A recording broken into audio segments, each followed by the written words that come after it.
안녕하세요. 오늘은 요나서에 대해서 살펴보도록 하겠습니다.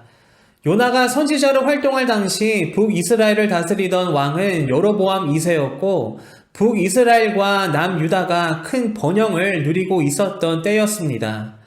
요나는 엘리사 이후에 활동했고 아모스와 호세아 바로 직전에 사역했던 선지자였습니다.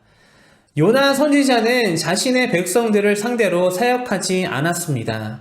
대신 하나님께서는 선지자 요나에게 아수르의 수도인 느느웨에 가서 하나님의 말씀을 전하라고 지시합니다. 죄악 가운데 살아가는 니느웨 사람들에게 가서 심판을 경고하라고 말씀하셨습니다. 하지만 요나 선지자는 그러한 하나님의 말씀이 탐탁지 않았습니다. 어째서 하나님께서 그 악한 아수르를 당장에 멸하시지 않고 회개할 수 있는 기회를 주시는지 도무지 이해할 수가 없었습니다. 니느웨는 이스라엘을 괴롭히고 핍박하던 아수르의 수도였습니다. 따라서 니느웨는 이스라엘의 적이었습니다. 그런데 그러한 적국에 가서 복음을 전하라고 말씀하시는 하나님이 이해되지 않았던 것입니다. 그래서 요나는 하나님의 말씀에 불순종합니다. 그리고 배를 타고 니느웨 반대편인 다시스로 도망을 갑니다. 그런데 다시스로 가는 도중에 바다에 큰 풍랑이 몰아닥쳤고 그 풍랑의 원인이 바로 요나라는 사실이 밝혀지면서 요나는 바다에 던져지게 됩니다. 바다에 던져진 요나를 큰 물고기가 삼켜버렸고 그렇게 요나는 큰 물고기 뱃속에서 3일 동안 갇혀 있었는데 하나님께 회개하여 다시 물고기 밖으로 나오게 되었습니다. 그리고 요나는 니느웨에 가서 하나님의 말씀을 선포했습니다. 그런데 요나는 마지못해서 하나님의 말씀을 전했습니다. 니느웨를 향한 하나님의 말씀은 40일 안에 그 성을 멸망시키실 것이라는 아주 간결한 하나님의 경고의 메시지였습니다. 온 힘을 다하여 하나님의 말씀을 선포한 것이 아니라 성의 없이 건성으로 하나님의 메시지를 전한 것 같습니다. 요나가 그 큰 니느웨 성에 가서 단 하루 동안만 하나님의 심판의 메시지를 선포했다는 사실만 보더라도 요나가 마지못해서 니느웨에 하나님의 말씀을 전했음을 느낄 수가 있습니다. 그런데 아주 놀라운 일이 일어났습니다. 건성으로 성의 없게 요나가 전한 하나님의 말씀을 들은 니느웨 사람들이 회개하기 시작했던 것입니다. 니느웨의 온 백성이 하나님의 경고의 말씀을 심각하게 받아들이고 큰 회개가 일어난 것입니다. 왕부터 백성들에게 이르기까지 대대적인 회개의 운동이 일어났습니다. 그러한 큰 회개의 운동이 일어나는 니느웨 백성들을 바라보시면서 하나님께서는 니느웨에 내리시려던 심판을 철회하십니다. 하지만 요나는 그렇게 회개하는 니느웨 사람들을 바라보면서 기뻐하기는커녕 오히려 마음이 좋지 않았습니다.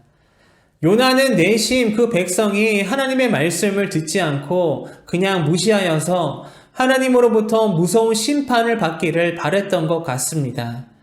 그런데 크게 회개하는 니느웨 사람들로 인해 요나는 마음이 상했습니다. 그리고 용서받고 멸망당하지 않는 니느웨를 보면서 하나님께 성을 냅니다. 이러한 요나를 하나님께서는 타이르시며 깨닫게 해주십니다. 열방을 향한 하나님의 크고 넓은 사랑을 알게 해주십니다. 하나님께서는 세상 모든 백성들을 향한 하나님의 마음을 요나에게 전하시기 위해서 식물과 벌레와 바람을 사용하십니다. 뜨거운 햇볕에서 박넝쿨은 요나에게 시원한 그늘이 되어 주었는데 다음날 벌레가 박넝쿨을 다 갉아 먹었습니다.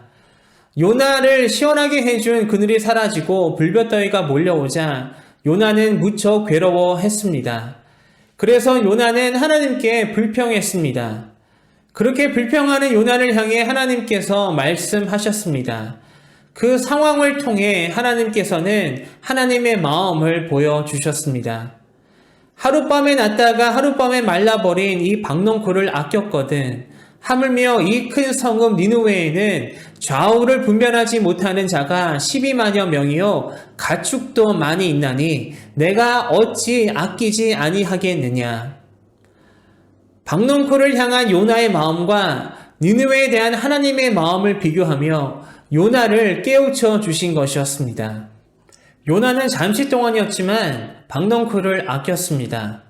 하나님께서는 요나가 잠시 동안 아꼈던 박넝쿨보다 더 소중한 수많은 사람들과 가축들이 사는 니느웨를 어찌 아끼지 아니하겠느냐고 일깨워 주십니다.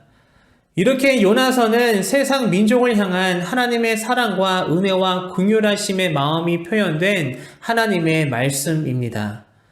이스라엘만 하나님의 구원 계획에 해당되는 것이 아니라 모든 민족과 백성이 포함되어 있음을 요나서를 통해서 깨닫게 됩니다. 요나서는 구약시대 때 이방인들에게 복음을 전한 이야기입니다. 이렇게 요나서는 구약 성경의 사도행전이기도 합니다.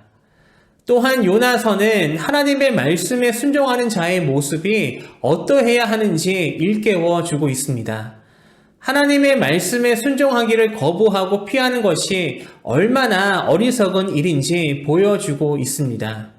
더 나아가 요나서는 니느웨가 회개하여 용서받는 사건을 통해 하나님의 말씀에 불순종하고 돌이키지 않고 회개하지 않는 이스라엘 백성의 완고하고 적대적인 태도를 드러냅니다. 하나님께서는 여러 선지자들을 보내셨지만 이스라엘 백성들은 그 선지자들의 외침을 듣지 않고 무시했으며 끝까지 회개하지 않았습니다. 반면 니느웨 사람들은 요나 한 사람의 그 짧은 선포의 메시지를 통해 왕에서부터 농부에 이르기까지 회개했습니다. 이렇게 이방 나라의 즉각적인 회개와 끝까지 돌이키지 않는 이스라엘의 모습이 대조되고 있습니다. 하나님께서 요나를 니느웨에 보내신 것은 1차적으로 그곳 사람들을 구원하시기 위한 것이었고 2차적으로는 혹은 부분적으로는 선지자들의 외침을 듣지 않고 죄에서 돌이키지 않는 이스라엘을 향한 경고의 메시지였음을 보게 됩니다. 요나서를 통해서 우리는 하나님의 마음을 깨닫게 됩니다. 하나님께서 세상을 너무나 사랑하셔서 열방 모든 민족이 구원 얻기를 간절히 바라신다는 것을 바라보게 됩니다. 또한 하나님의 말씀에 순종하는 자의 모습에 대해서 생각해 보게 됩니다. 그리고 우리 자신이 얼마나 하나님의 말씀에 순종하고 있는지도 돌아보게 됩니다. 요나서를 읽고 묵상하실 때에 열방을 향한 하나님의 그 긍휼하신 마음을 품으시기를 바랍니다. 또한 하나님의 부르심에 응답하시기를 바랍니다. 그래서 하나님의 놀라운 구원의 은혜의 역사를 경험하시는 여러분들 모두가 되시기를 소망합니다.